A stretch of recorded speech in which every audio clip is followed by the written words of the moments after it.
Hello everyone, my name is Chris Dezu, MD of Capisol Software.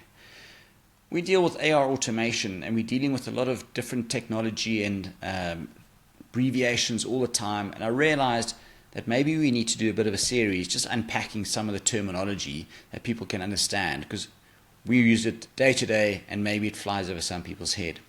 I think at first place we always start is the question of AR automation and what does it deliver through to a business. AR automation itself is accounts receivable. So basically it's the process of you sending out your documents to your client or your customer to make sure that you're going to get paid. The first question is, why are you not getting paid?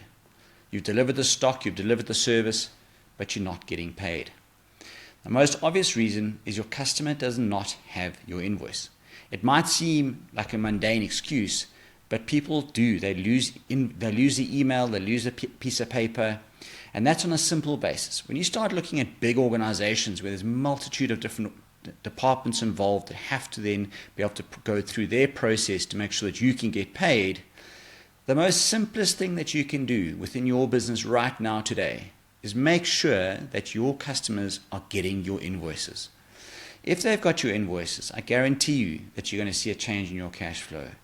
What that means is you need to make sure you have an efficient engine which is delivering your documents through to your client, be it an email engine or an interface, but you need to know with certainty that your documents are going through.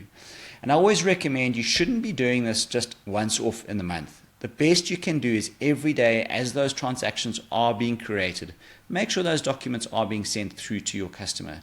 It might annoy them, but the reality is that you want your customer to be able to have the documentation so that they can process your document or their transaction in their system so that they can then make payment to you.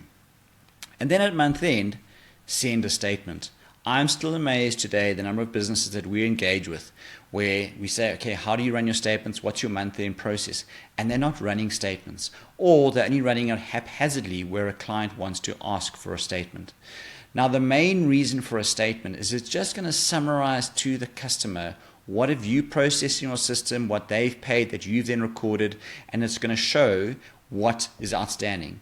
It's a key document in any accounting function because it's going to tell the customer exactly what is due to them. If you're relying on just sending through the invoices, those can easily get lost or they might not be processed. You've got to remember you've got your own controls, but you don't necessarily know the controls of what your customer has got on their side. So you must focus on making it as easy as possible for them to do business with you.